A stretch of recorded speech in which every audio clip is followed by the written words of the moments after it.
The following program deals with a controversial subject. The theories expressed are not the only possible interpretation. Viewers are invited to make a judgment based on all available information. This is your captain speaking. We are beginning our descent into madness.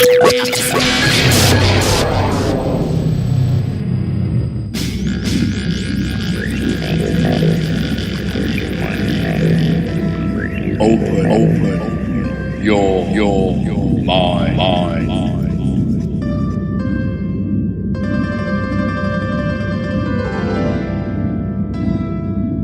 And we're back to another edition west of the Rockies. I'm Frank. Thank you guys for sticking around. I know it's late, but we got another one of those shows lined up for everyone tonight. Genevieve, how are you doing today? I'm doing very well. Doing all right? Yeah. I'm enjoying the first day of October? I am. I feel this year has gone way too fast. It's a bit scary. A bit scary, yeah. This is the 10th month out of 12. It's my birthday month. And it's your birthday month. There you go. Happy birthday month to Genevieve. And it's everyone. I won't say everyone's, but it's a lot of people's favorite month, right? The month of October. Of course. Right? Because it's my birthday. Because it's your birth month. Yeah. That's right. And there's that little holiday called Halloween just around the corner. And that. So you can always check out the website, WOTRradio.com, for some spooky fun as well. We do a lot of paranormal stories as well. We interview some folks with some interesting tales to tell. Yeah, so definitely. If you're looking for a spooky good time, hit up WOTRradio.com. We also got a video coming up very, very soon.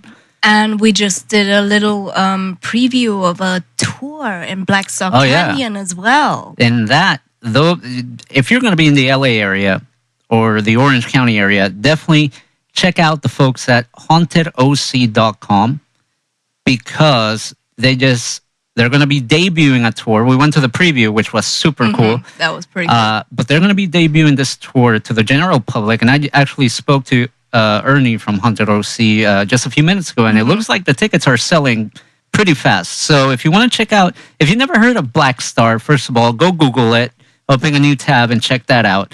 A lot of crazy stories coming out of that little area just outside of the main cities of Orange.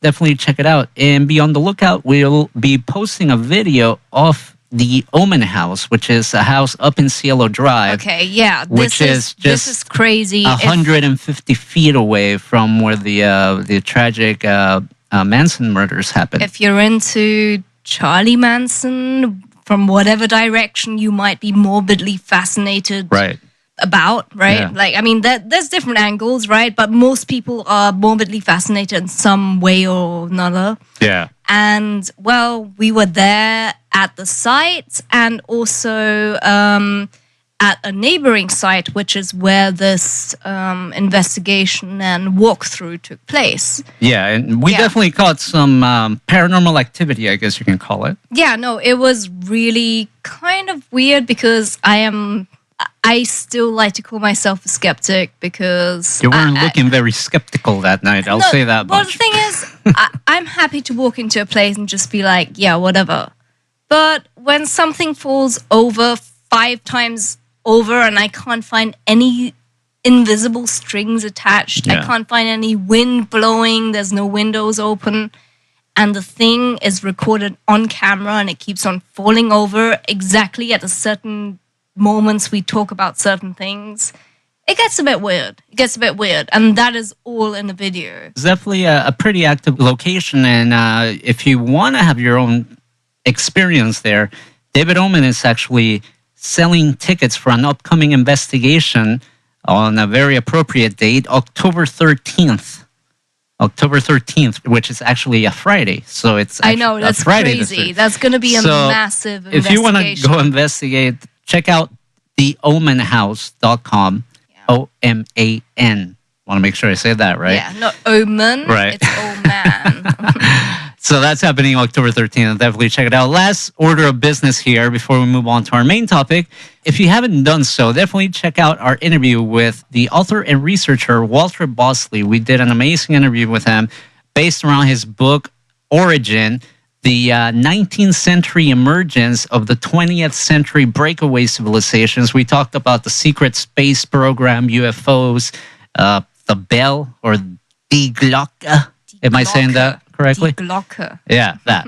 And a whole lot more. We also posted a video interview with him that we filmed at Contact in the Desert, the big UFO conference at Joshua Tree that happened in May.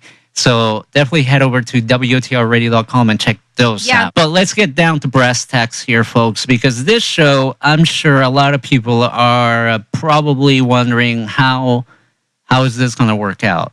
Because we're talking about a topic that really doesn't get discussed a whole lot. Yeah, well, basically, we have Jesus Mendoza on the show tonight.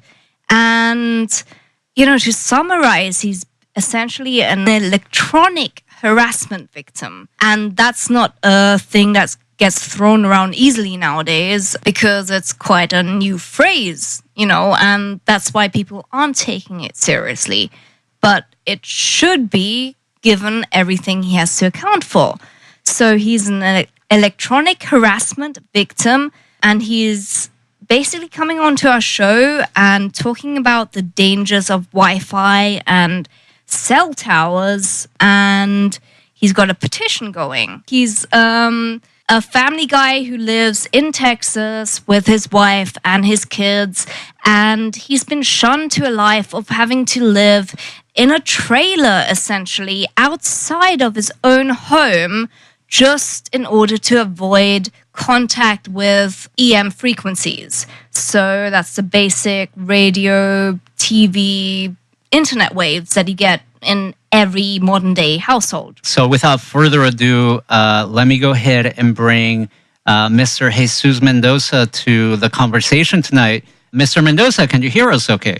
Yes, sir. Yes, sir. And thank you for letting me be here. Thank you so much for taking the time to join us tonight.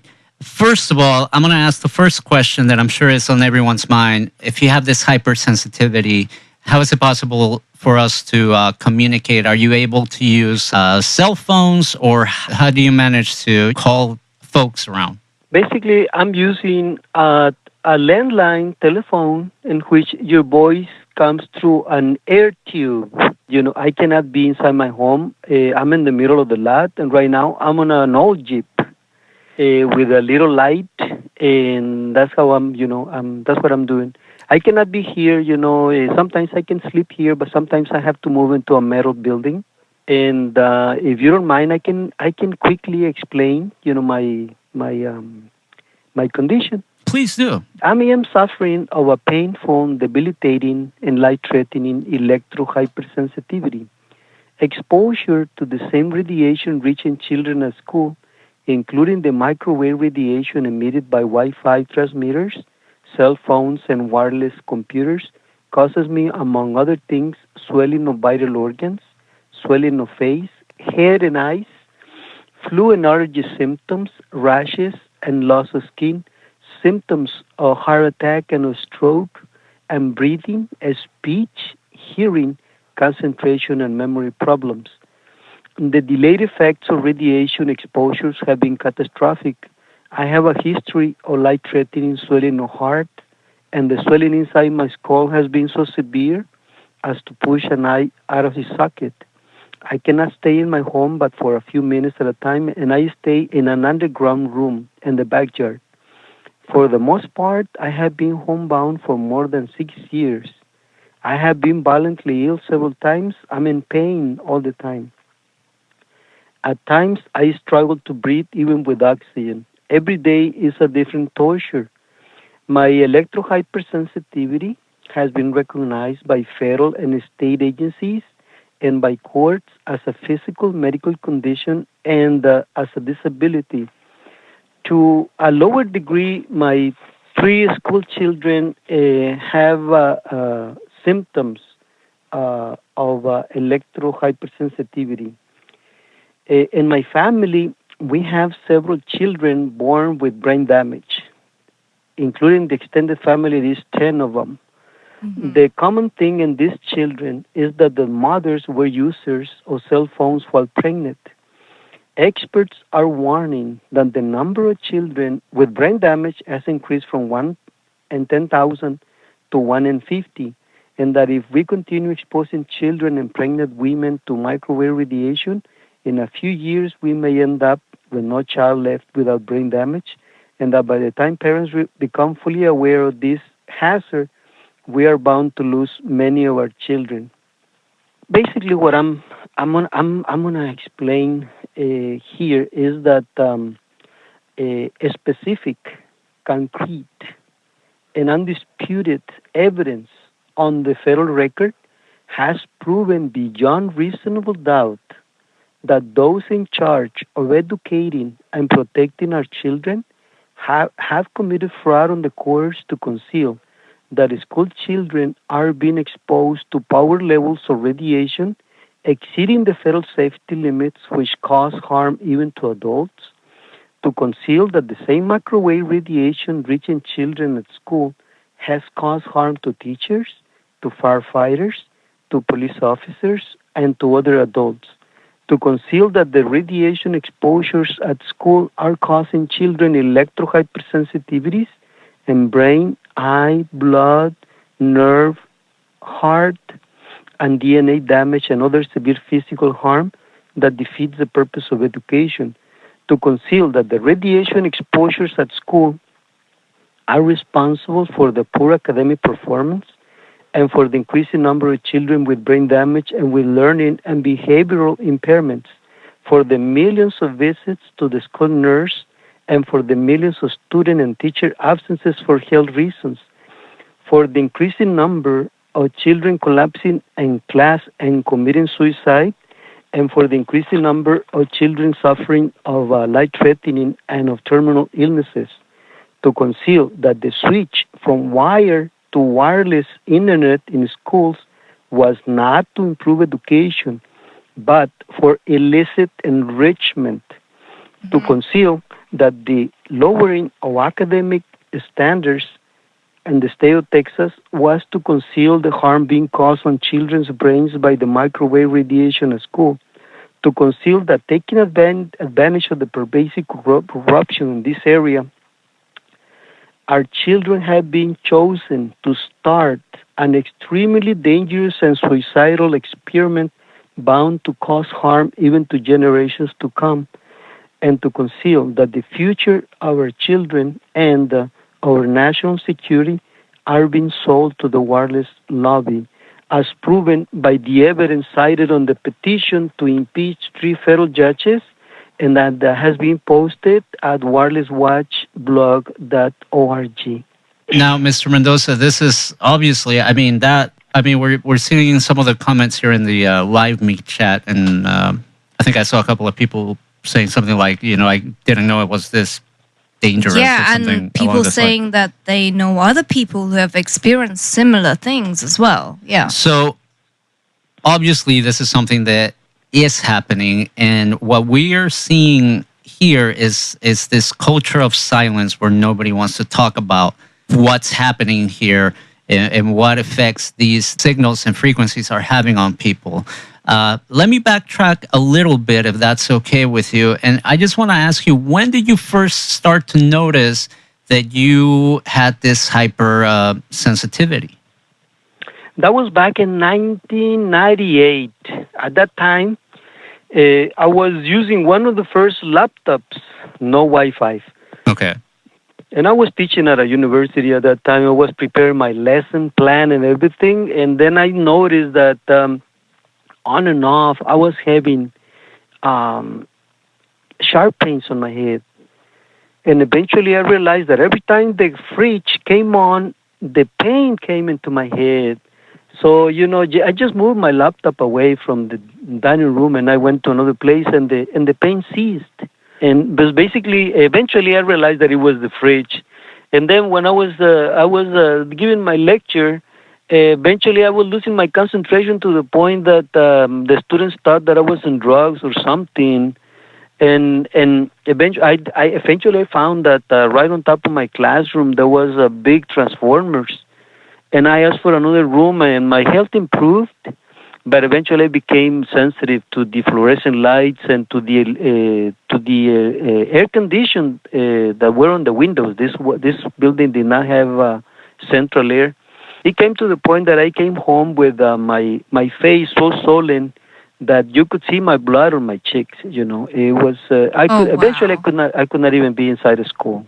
That sounds extremely serious. Now, previous to this, have you had any family members, relatives that had exhibited something similar before? Not that I know of. There's nothing in there. Prior to your symptoms manifesting, there was no history of this, correct? No, there's no history of that. Okay, let me ask you about how, I guess, this kind of whole thing got started. I was researching a bit online, and I was reading that it seems like a lot of this thing kind of snowballed from an incident that happened at the law school you were attending. Can you tell us a little bit about that and how you feel that played into what later became, anybody would pretty much consider as attacks to your person? Oh, yes. Yeah. Basically, I was going to law school. I was in my third year when I found that there was a big fraud. You're talking about giving law degrees to those working with federal agencies and, stealing money from students and stuff like that. And I complained. After I submitted the evidence, about 6 days after, I found myself in the emergency room with a swollen heart and one eye, popping out, inability to breathe and everything. And eventually, it was proven in federal court by undisputed evidence that in retaliation for denouncing this fraud, several judges incited a retaliatory radiation surveillance that used the same radiation that now we're using on Wi-Fi and cell phones, and that caused me an electro-hypersensitivity. And that was established by undisputed evidence on a federal court in Michigan. Now, after this was proven, the state of Michigan was the first state in the union to criminalize with up to life without parole to anybody that causes harm similar to the harm that was caused on myself. I'm seriously sitting here with my jaw on the ground. Let me backtrack a little bit. Say that one more time. They ruled that it was retaliatory what? It was basically it was proven by undisputed evidence on the federal record. On a federal court in Michigan, that my electro-hypersensitivity was caused by a retaliatory radiation surveillance for denouncing the fraud of millions of dollars and giving away of law degrees to those working with federal agencies. So it was retaliation. Well, basically, it was because the evidence proved conclusively that prominency and the judiciary committed fraud of millions of dollars. Mm-hmm. They tried to silence, the messenger. Right. So, I left law school 1 month away from finishing my law degree because two guys were trying to break into my apartment at 3:00 in the morning. Oh, wow. And I don't think they were bringing me any coffee or donuts. Right. So, I left the same day. Now, who could have the influence or the power to order, I want this guy, Jesus Mendoza, put him on your crosshairs and do this to him? Who would do that to you? Well, the dean of the school, it was proven in court that his resume was full of U.S. Department of Justice and U.S. and Department of Justice in Michigan. So, I don't know where he came from. But I submitted the evidence of some of the people that were found harassing me. They did not deny it. Wow. So everything went there. I submitted the evidence of the technology that is used for surveillance, but can also be used to cause severe physical harm. And they use the same radiation now they place it inside the schools. And now the kids are using on the cell phones. Do you think or is it your belief that it was the attacks that gave you the hypersensitivity, or do you think that is something that you were just predisposed to in a way? I don't think I was predisposed because I had been using computers before, when I was working. Right. And I was exposed to all types of, fluorescent lights. I had, I got my degree, in government when I went to college. I never had any problems using computers or doing anything, being inside a building or anything like that. Actually, before I had a physical. Before all these problems started, and I was told by the practitioner that my health was in top shape. So the change from your health being rated as in top shape to all the health problems that you had was fairly a short amount of time. Yes, it happened. Like, for example, I could read at that time. I could read without any glasses or anything like that, and I remember that after the first aggressions, after I went to the hospital, I opened the books and I couldn't read anything. So, my sight was the first one to go. How has this affected your family? Has your family suffered the effects of these attacks as well? Well, basically, that was basically aimed mainly to myself.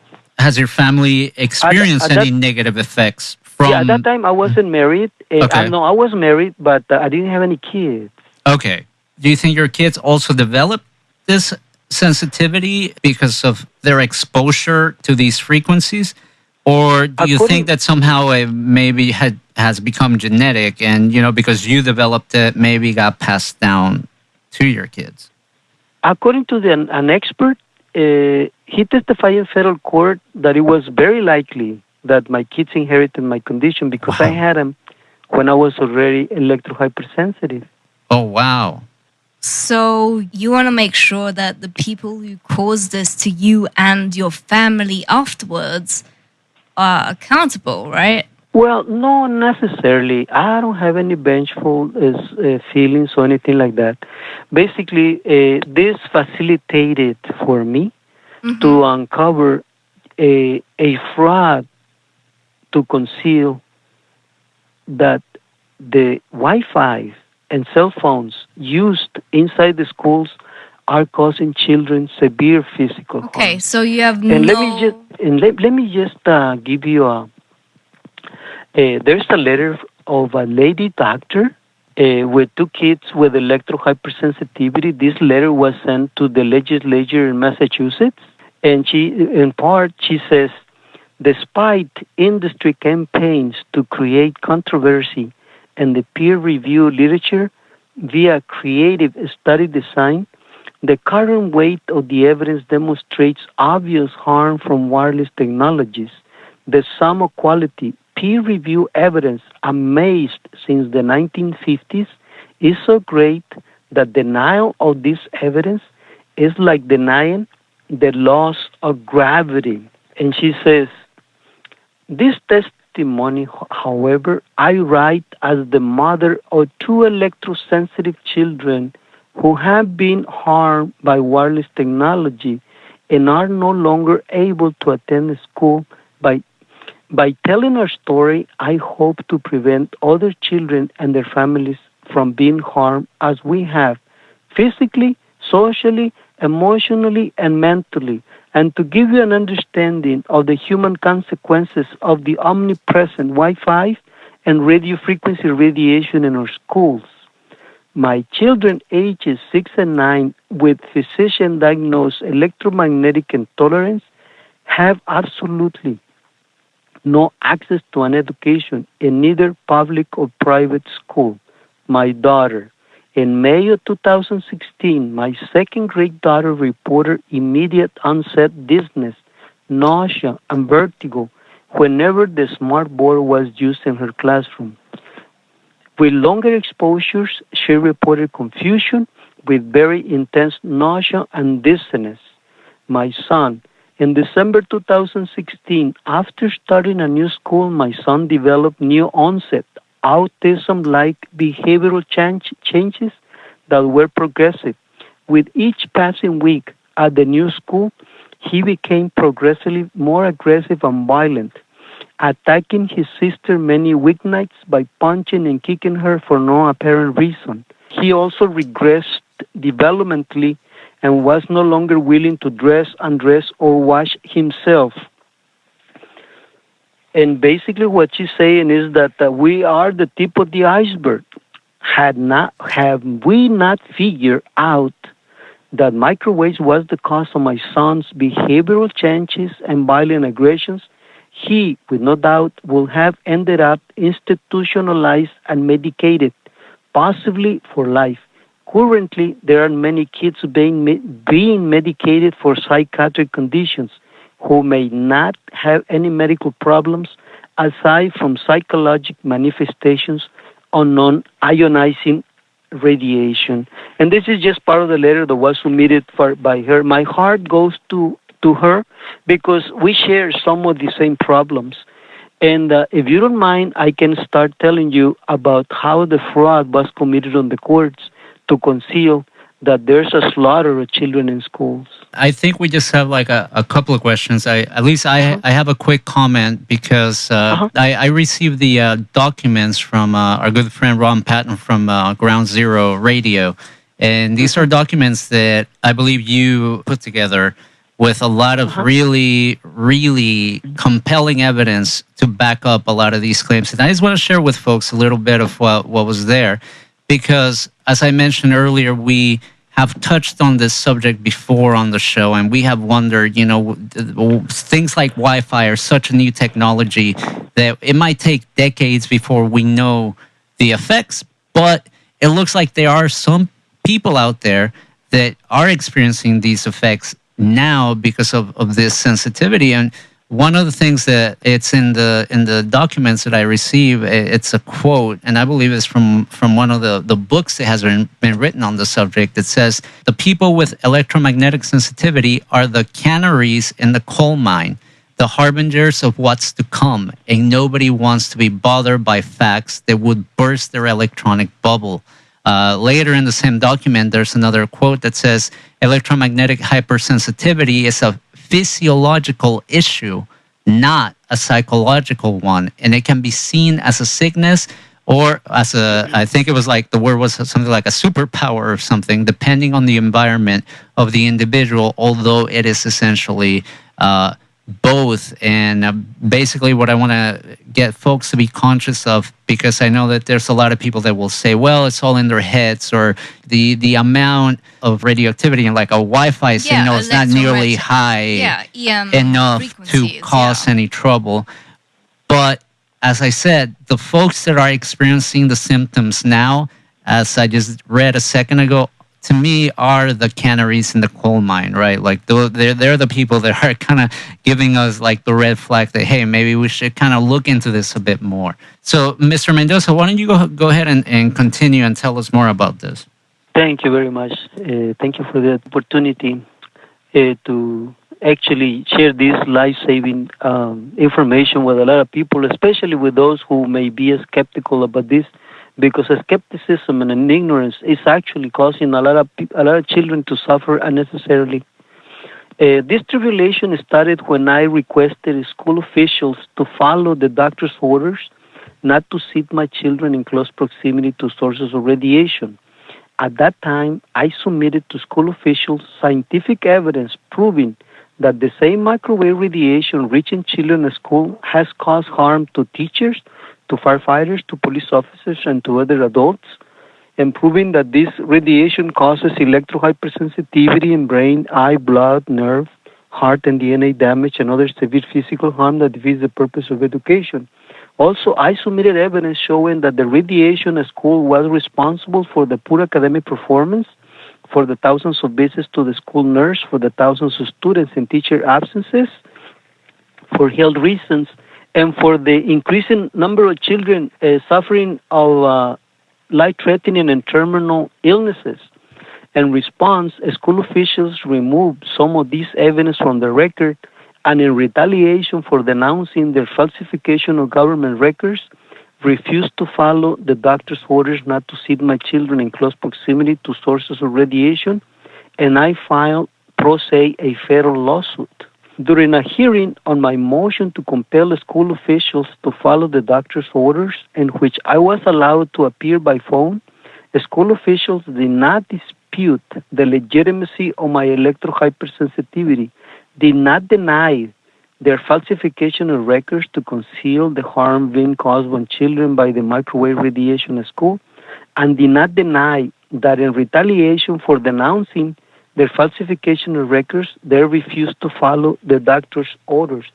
During the same hearing, school officials did not deny their failed attempts to persuade my then wife to impeach in court my mental stability, to conceal the harm being caused on my children and on other children by the radiation at school, stating instead that they were not claiming that I was mentally insane, but that I do not have the right to represent pro se my children in court.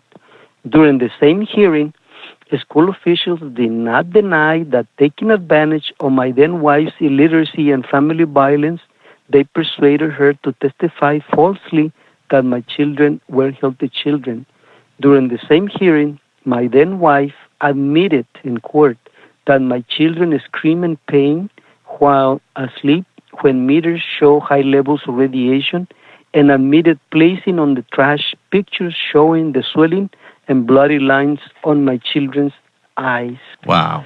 On another hearing, a world-class expert in radiation at schools, Dr. Samuel Milham, testified in federal court that it was likely my kids inherited my electro-hypersensitivity, that the swelling, bloody lines, and black spots on my children's eyes were caused by the radiation at school, and that my children needed to be transferred to another school to prevent further aggravation of their health condition. After the hearing, in retaliation for denouncing in court their falsification of records and perjury, the school officials seated my children closer to sources of radiation and refused to transfer my kids to another school, aggravating their health condition, to the indifference of the two federal judges presiding on the case. I filed another lawsuit in federal court against the two federal judges, citing to the evidence on the record proving the two judges' irrational and criminal cruelty against children, and proving their collusion on falsification of records, more than 7 acts of perjury to the federal court, and in disability discrimination and retaliation to conceal the harm caused on children by the microwave radiation at school. The lawsuit requested the court to recuse the two judges from the lawsuit against the school officials, and the two federal judges recused themselves from the case against the lawsuit against the school officials, admitting their irrational and criminal cruelty against children and their collusion to conceal the harm caused on children by the microwave radiation at school. The petition to impeach and remove from office submitted to the U.S. House of Representatives cites to the collusion of two other judges to dismiss the case against the school officials and to dismiss the case against the two judges to conceal the harm being caused on children by the microwave radiation at school.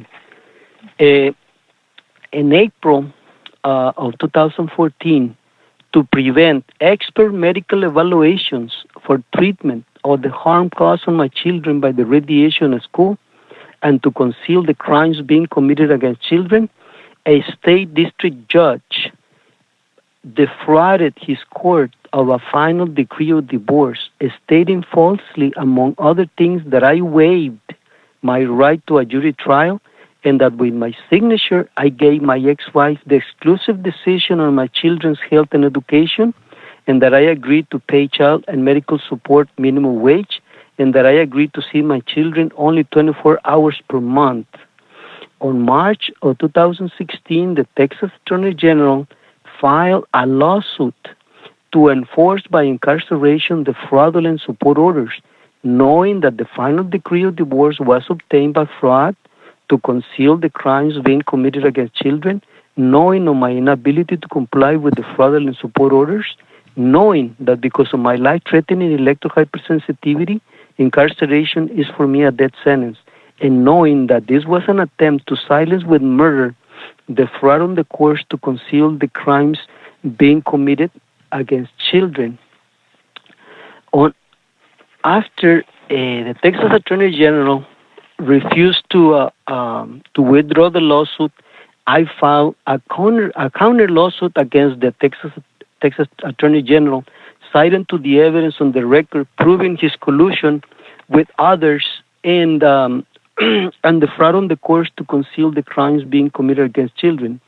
On November 8, 2016, on a hearing in which I was allowed to appear by telephonic conference on the motion to enforce by incarceration the fraudulent support orders, my court-appointed attorney read to the court my doctor's letter detailing how my electro-hypersensitivity is life-threatening and stating that if I'm confined inside a building or in other places where there is radiation, I am bound to suffer irreversible harm, including death. In response, the Texas Attorney General did not object to the admission of my doctor's letter as evidence and withdrew his motion to enforce by incarceration the fraudulent support orders, recognizing again the legitimacy of my electro-hypersensitivity as a physical medical condition and as a disability. The Texas Attorney General defaulted on the counter lawsuit, admitting his collusion with others and fraud on the courts and in the retaliatory attempts to enforce the fraudulent support orders to conceal with murder the crimes being committed against children. It just sounds like the definition of a witch hunt in a way, because it seems like they kept trying to stack a lot of things against you. I was going to ask, when your children come up to you, just as an example, what sort of things do they report when they come from school or when they're playing around with their computers or when they're dealing with different like EM devices in like their school environment? Like, what do they report? Okay, basically, my kids are not on the school that had a low ceiling where the microwave transmitters were right on top of their heads. That was a killer. Now they move into another school where they still have Wi-Fi, but it is the Wi-Fi is in the high ceiling, and two of them avoid using cell phones and everything that has wireless as much as possible, unless it's an emergency or something very important. But the swelling, basically, but the oldest one, which is 17. She is using the cell phone, but she has tried suicide like 3 times. Someone in the chat actually just asked, do any of them have skin reactions? Yes, especially my little one. It used to be worse, tantrums, aggressiveness, and stuff like that, But now they are trying to avoid as much as they can. But the swelling on the eyes is a reflection, swelling on the face, It's something visible that anybody can see. It's like an extreme allergic reaction, right? Yes, but let me tell you, it was back, and it was quite a bit ago. When somebody made a false accusations that I was mentally insane, that I had a weapon, and that was committing violence against my children, and Child Protective Services came to my home. And they came very aggressively. Basically, they came to pick up the kids and take them away. When they realized the legitimacy of my electro-hypersensitivity, that is not true, that I'm committing family violence, or that I have a weapon or anything like that. Actually, they came and they saw my home, as a model home, because at that time I was working. They just closed the case. But now, it came to be that 2 commissioners of Child Protective Services, through their agents, have concealed my kids' outcry for help for protection of the wireless devices, because they want to go for medical evaluations and treatment of my condition. And these commissioners, that tells you how much it is behind this. When two commissioners of Child Protective Services have concealed my kids' outcries, that tells you that there is a lot of efforts to conceal the crimes that are being committed against kids, and that is basically what is happening to a lot of kids. Many kids never had a chance. A lot of kids are being mismedicated and mistreated with dangerous drugs when there's no need to do so. All they have to do is avoid microwave radiation, as it has been explained by the American Academy of Environmental and Medicine. They actually training doctors to recognize symptoms that disappear by just avoiding microwave radiation. Mr. Mendoza, we're going to take a quick top of the hour break here. We're going to play a few songs and run some station IDs. Would you be so kind to hang on the line while we do that? Because when we come back from the break, I want to tackle some of this stuff with you of could maybe possibly ADD/ADHD be caused by some of these radiation frequencies and how this is affecting kids. And obviously, I mean, I'm willing to bet that most people listening to this show right now are probably listening to it on a device that is connected over Wi-Fi. So we need to explore what could be the harmful effects of that. So, Mr. Mendoza, if you'd be so kind to just hang on the line for us, and we'll meet up again on the other side of the break.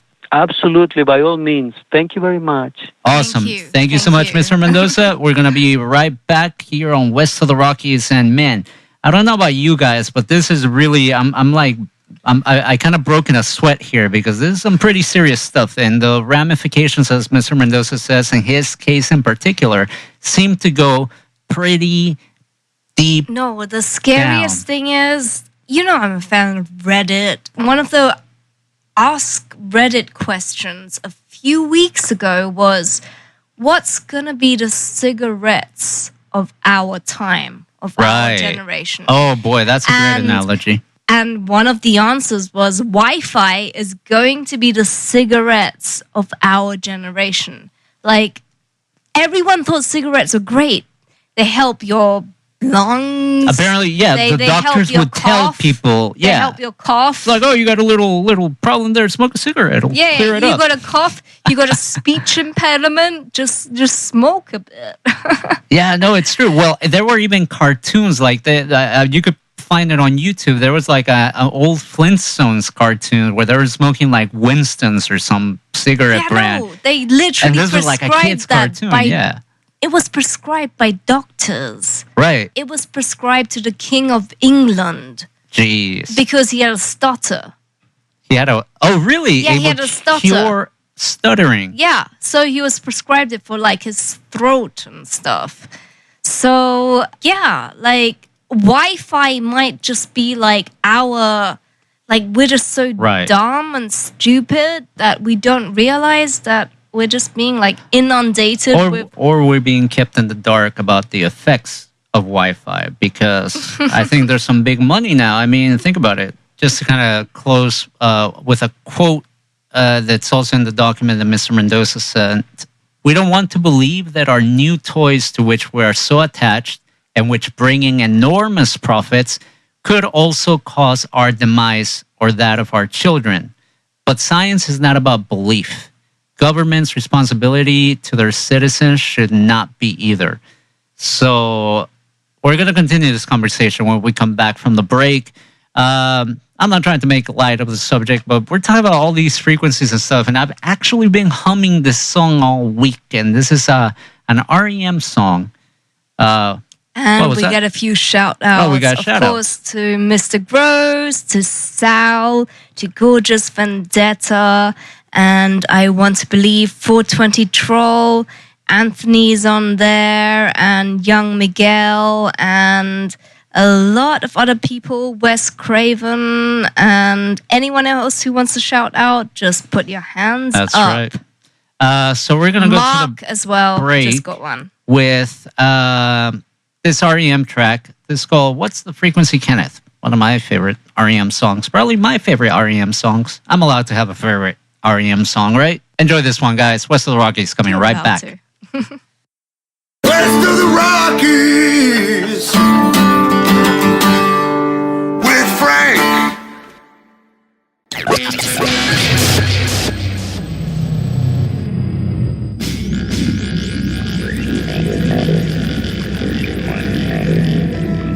Open your mind.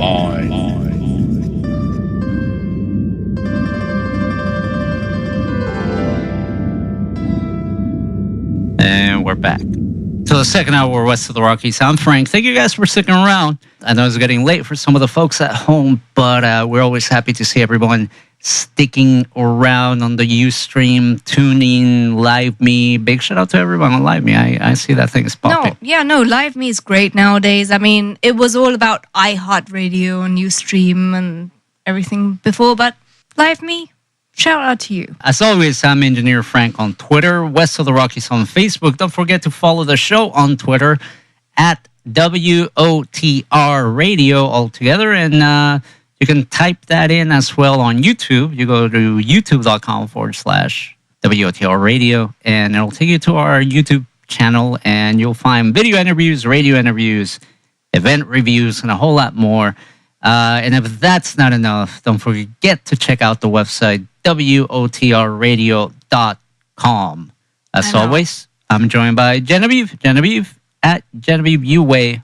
Yeah, I wish I was simplify just that called, anytime I wish soon? I was just called like Plain Genevieve Jane or Smith something. or something. Like Genevieve Lopez, something like yeah. That I'm we can not even all Genevieve. I mean, the Genevieve part is already the difficult. Genevieve, some people have troubles with, right? Yeah, and then all the other names. It's like parents. Come on, guys. Right. Like, couldn't you just call me Bob? So you can follow her on Twitter at Genevieve Uway, or you can catch her here every Thursday night hosting her very own show, No Added Flavors, music, fun facts, jokes, and a whole lot more. That happens Thursday nights, 8 p.m. to 10 p.m. Pacific time. So definitely check that out. Let me do a little bit of back announcing. What you heard there was a little trio from San Angelo, Texas. That was those Lonely Boys with How Far Is Heaven? One of my favorite tracks. Check them out if you haven't. How far is it? The nearest liquor Let me get my store is about- GPS. Let me get Waze up. Yeah. But, and before that, you heard some REM with What's the Frequency, Kenneth? Those two songs brought to you by the summer of 95, which is when I think I heard those songs back in 1995. So there you go. Aging yourself. I know. I was a mere 5 years old.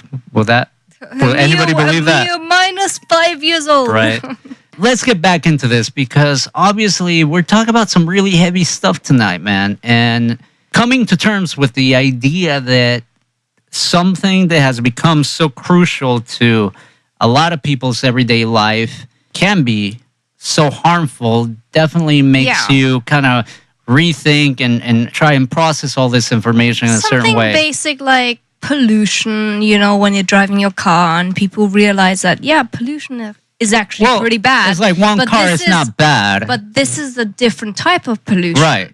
This is still pollution. It's just electromagnetic pollution. Right. And what I was going to say is It's one car still might a not type be of bad, pollution. but a million cars could cause a problem. Exactly. Right. Yeah. So tonight, our guest is Mr. Jesus Mendoza, and we've been talking to him about all of these things and how it's affected his life and his fight to get this recognized, really, and taken seriously by authorities.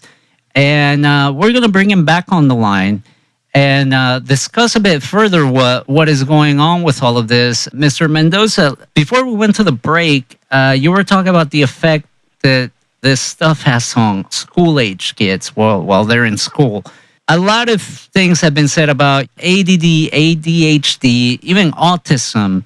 I was going through the documents that you have, and there seems to be evidence that would point that things like Wi-Fi signals and electromagnetic frequencies could possibly cause it, or at least make it even more serious on kids that could maybe and have that there's been predisposition. so much evidence nowadays. I mean, it's been in the news and on various outlets. So, Mr. Mendoza, what can you tell me about that? Can these signals and frequencies have this effect so serious that it could cause ADD, ADHD, autism, and some other things that have become really rampant in today's kids?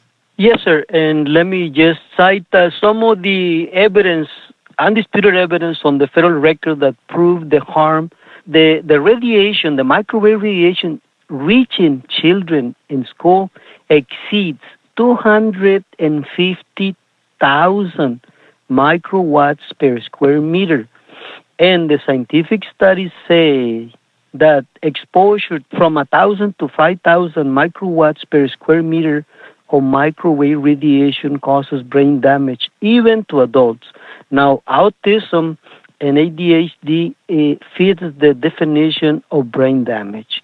Now, I'm just giving you a quotation of a doctor. It strikes me as terrible shame that our society requires photos of brains shrinking in order to take seriously the common sense assumption that long hours in front of the screen is not good for our children's health. That it is Dr. Cindy Russell. Okay, exposure to cell phone radiation is increasing by 500 the children's risk of brain cancer. Exposure from 2,000 to 8,000 microwatts per square meter decreases the chances of survival to children suffering or life-threatening illnesses. Exposure to power levels or extremely low frequency radiation below the power levels reaching children at school increases by 500 the children's risk of cancer and increases by 450% their risk of dying to children suffering of life-threatening illnesses. Addiction to cell phones increases by more than 156% the children's risk of suicide and can cause the same behavioral problems caused by the use of drugs. Basically, exposure to 5,000 microwatts per square meter increases by more than 50% the risk on schoolgirls of suffering stillbirths, fetal abnormalities, or genetically damaged children. The harm caused by microwave radiation has a synergistic effect with the harm caused by toxics on the children's bloodstream. In other words, if any kid is exposed to lead, mercury, or anything like that, and then is using wireless, that toxic goes directly into the brain. It is estimated that exposing children to 6 hours of microwave radiation at school amounts to placing the child 1 or 2 minutes a day inside a microwave oven. It is estimated that a child exposed to microwave radiation 6 hours a day, 5 days a week until the child reaches college, the child is going to be exposed to 12,960 hours of highly pulsed brain, body, and wall-penetrating microwave radiation. The same brain, body, and wall penetration microwave radiation reaching children at school has been used by the military as a weapon to cause harm to the enemy's vital organs. Now, the Wi-Fi systems in schools are typically hundreds of times more powerful than the home consumer systems you may be familiar with. They are also dozens of times more powerful than the cafe and restaurant systems you may have been exposed to. The Wi-Fi systems in schools are necessarily more powerful than any microwave communication systems in any other setting because they are required to run hundreds of computers simultaneously. They are also exposing children, the most vulnerable, to microwave radiation to extended periods of all day for their entire childhood. And this is according to the American Academy of Environmental Medicine, to the Los Angeles Unified School District. Now, that was March of 2013. And after the Los Angeles School District ignored the warning many doctors, they went ahead and placed Wi-Fi inside the schools. About a few months ago, I talked to one of the officials at the Los Angeles School District, and now they are accommodating teachers and the increasing number of children with electro-hypersensitivity after they cause the disabilities. And this, according to them, this is required under federal law, the American with Disabilities Act. If we have all this evidence that points that some people are reacting this way, to me it's outrageous that it is not being taken seriously. Do you believe it is because, as you mentioned near the top of the show, there is lobbyists out there that are kind of stopping this information from reaching people? Yes, it is the same as on the tobacco industry. They just play in the same playbook. Actually, in the 80s and 90s, according to experts, no one could be elected president of the United States without the support of tobacco industry, which at that time it was $1 billion industry. Wow. Now, it could be, with exception of this administration, but up to the Obama administration, we can extrapolate that, and we can say that no one could have been elected president of the United States without the support of the $1 trillion wireless lobby. So Wow. there's a lot of money there. I mean, here we have federal agent. I mean, not only federal agency, but everybody is basically attempting to conceal the crimes that are being committed against children. Let me give you an example. I requested help from the U.S. Department of Education, and one of the attorneys called me to say that she was receptive to my evidence and everything. And then the next day she called me almost, her voice cracking and everything, to tell me that she was not going to help me out. Now, I requested help from the Texas Special Prosecution Division in Austin, and at the beginning everybody was receptive until one of the sergeants called me to tell me that they were not going to investigate my case, and he was, he sounded in distress. Now, I requested help from the Texas Rangers, and one morning, very early in the morning, the director of the Texas Rangers called me with his voice cracking up to tell me that I needed to find help from the FBI and the CIA. So, here it tells you Wow. that everybody's trying to conceal, the crimes that are being committed. But, but that was on the old administration. We have high hopes that, that this administration understands that to make America great again, we need to start protecting the future of our kids and the future of our national security, and that is their brains, because when the kids lose their brains, there's nothing left there to contribute to society.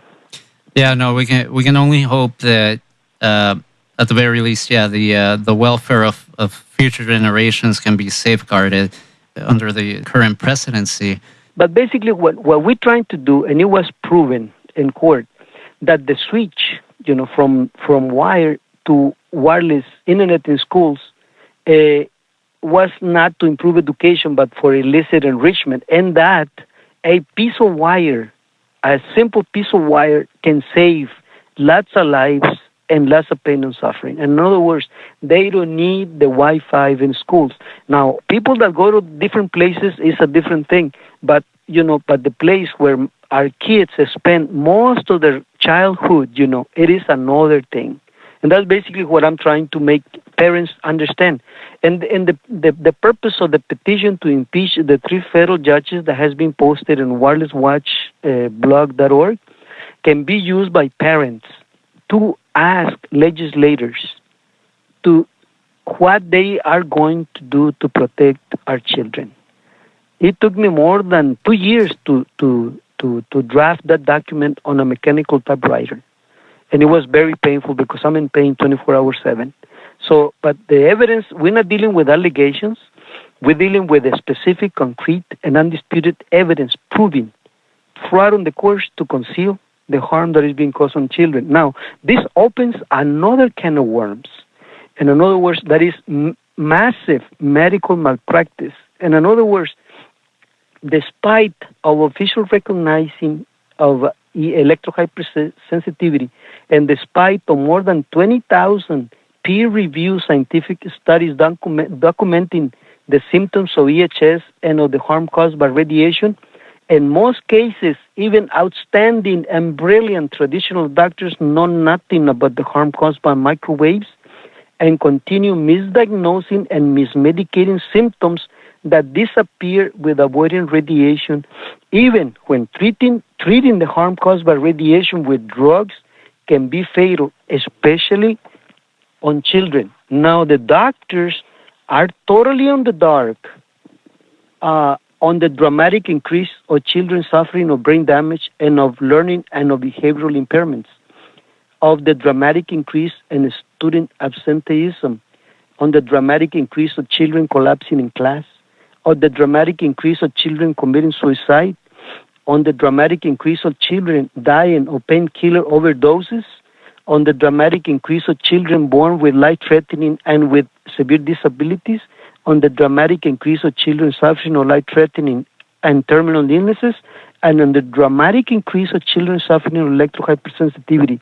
This is massive medical malpractice. It's interesting to read in your document as well, and I think people should be aware of this, that this is not something that is just limited to the U.S. I was reading that apparently in Sweden there were 250,000 diagnosed cases of electro-hypersensitivity, and in San Francisco apparently there could be as many as 260,000 individual cases of this. Can you tell folks a little bit more about that? What other places do you know where they have acknowledged this as a real thing? Yes, basically, there are several countries. Like, for example, it was Sweden, and I believe it is Germany, France, Spain, and I think there's a whole bunch already of countries in Europe and even Canada. But the thing is that they were the ones who started using these things, so they were hit first than we did. For example, we have here. Per Segerback, he has to live away from his family to avoid aggravation of his health condition. Segerback wants an elite telecommunications engineer work with a group of 20 people designing advanced cell phone circuitry. All but 2 members of his group reported symptoms of EHS, but his symptoms were by far the most severe. Seberback was instrumental in creating policy to address electro-hypersensitivity in Sweden, and he says, guys like me were so far ahead of society. We didn't know medicine. We didn't think what we were developing could harm anyone. It's hard to admit we've been wrong for so long. Here we have Peter Sullivan. He owes his fortune to wireless devices. He found that they are dangerous. Sullivan says, I thought that anybody that talked about health effects of EMFs was a complete idiot. I thought that they just were non-sciencey until he got sick. After his brilliant Stanford doctors failed to find what was wrong with him, Mr. Sullivan gave about $1 million to researchers that the wireless lobby won't touch. They include retired Washington State University professor Martin Paul, who has proposed a biological mechanism for EHS, and a Harvard neurology professor, Martha Herbert, who has proposed the biological mechanisms between exposure to radiation and brain damage in children. I mean, we have a lot of prominence coming with this thing. And we have another one, this one is Allison Main. She graduated from college and she had a lot of friends and everything. And she says, that was my life until a few years ago. And now I am an EMF refuge. And living my very dystopian novel, I discovered a hidden network of EHS comrades around the globe.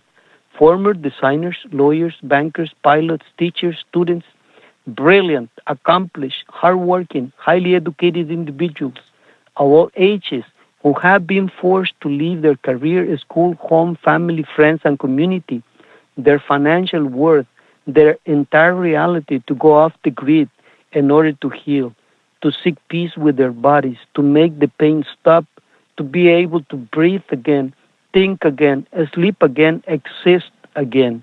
I don't want this to happen to my kids or to any other kids. This is a slow, horrible way to die. Something that no one deserves, basically. You know? Of course not. Of course not. What can people do to protect themselves? What are some of the precautions people can take? Well, if I may, I can just recommend some of the books that I read. One of them, it is A Wellness Guide for the Digital Age by Kerry Crofton. That is a vital necessity for anybody with kids. It explains how to avoid and how to use wireless without causing harm. The other one is Dirty Electricity by Dr. Samuel Milham. That is also an eye-opener. Also, there's another one that is Cell Phones and the Dark Deception by Carly Cooper. There's a new book that it is also an eye-opener as the massive malpractice that is happening right now, and that it is The Invisible Rainbow by Arthur Furstenberg. And there are many books, but those are some of the ones that people can read and get educated. But now, what they can do if they're having problems with kids in school, what they can do is just send a simple request to the legislators, and they have their responsibility and the duty to respond.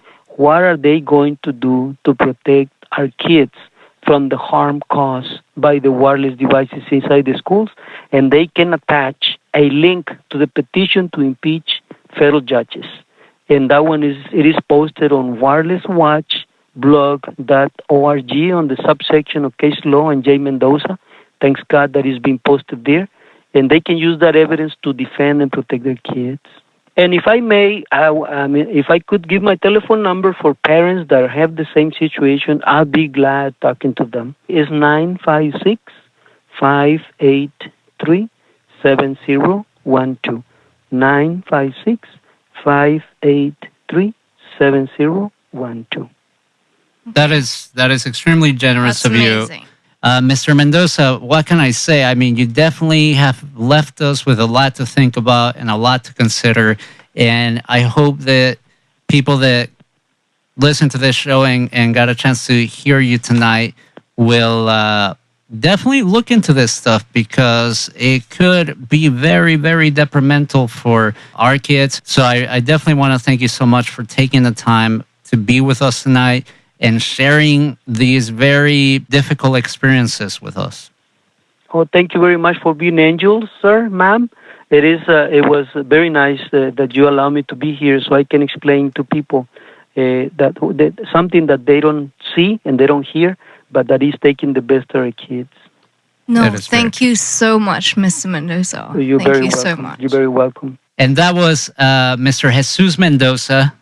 And man, I am not going to lie to you. This really was... It always puts me in a difficult situation It's a because it's it- like your whole life revolves around electronics and devices that are just so high tech that you don't even know what they're doing. and, that is literally what your life revolves around. And it's not, it's not just the vanity of technology, right? It's not just the Snapchats and the Instagrams. I mean, a lot of people rely on this stuff for business, right? It's what keeps the world moving. Yeah. From banks to the post office to you name it. It's like the Amazon guy shows up at your door, delivers your package. He's got to scan that package, and that package is connected through...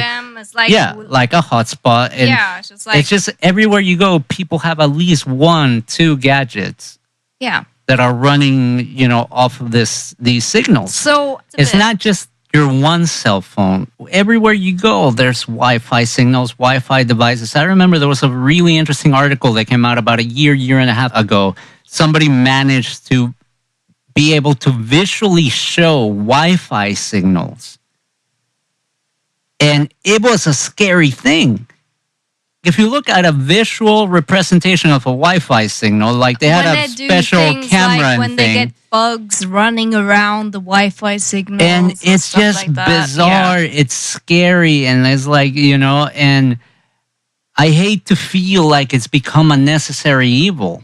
It has. I hate that feeling, but it seems like that's where we're at now. And I have friends, to be honest, I have friends that tell me, I still, have a flip phone. They don't want like a smartphone because they feel like smartphones are worse. And there's other people that literally will just stick to a landline. I know people that actually still got pagers. You do? Yeah, believe it or not. But they exist. they probably don't want me to put their business out there. I'll say that. But anyways, point being is that, I think doctors still use pagers, actually. I think. Most hospitals are kind of They like... moved to text like to MSS. most hospitals, they're like, actually, that was a joke. Right. Like, we can actually text in here. But my point being is that, when you think about it, I think it's in everyone's best interest to research it and see how all the information sits with you. And if you feel like you need to make certain changes to your lifestyle, by all means do, Anyways, guys, thank you so much for tuning in. We had a great show tonight. I want to thank again Mr. Jesus Mendoza for being our guest tonight. And I really mean it. Thank you, Mr. Mendoza, because I know he had to do the interview on a landline in a particular location. I mean, it was definitely not the most. It's still gonna give him a headache and right. So thank you so much, Mr. Mendoza, and I hope if you found this show interesting, give us a like and research this information. Visit the website. We'll have the link posted up on the website as well, so you can check it out. Because there's a lot of information out there. You just got to go and know what you're looking for. That being said, as always, I was joined by Genevieve Uway on Twitter. Catch her here every Thursday nights, 8 p.m. to 10 p.m. Pacific time, hosted no added flavors, music, fun facts, jokes, and a whole lot more. It's just an overall good time. So check that out. That being said, take care, be safe, God bless, and anything too crazy. Don't forget to follow the show on Twitter at WOTR Radio. Check out the website, WOTRradio.com, and subscribe.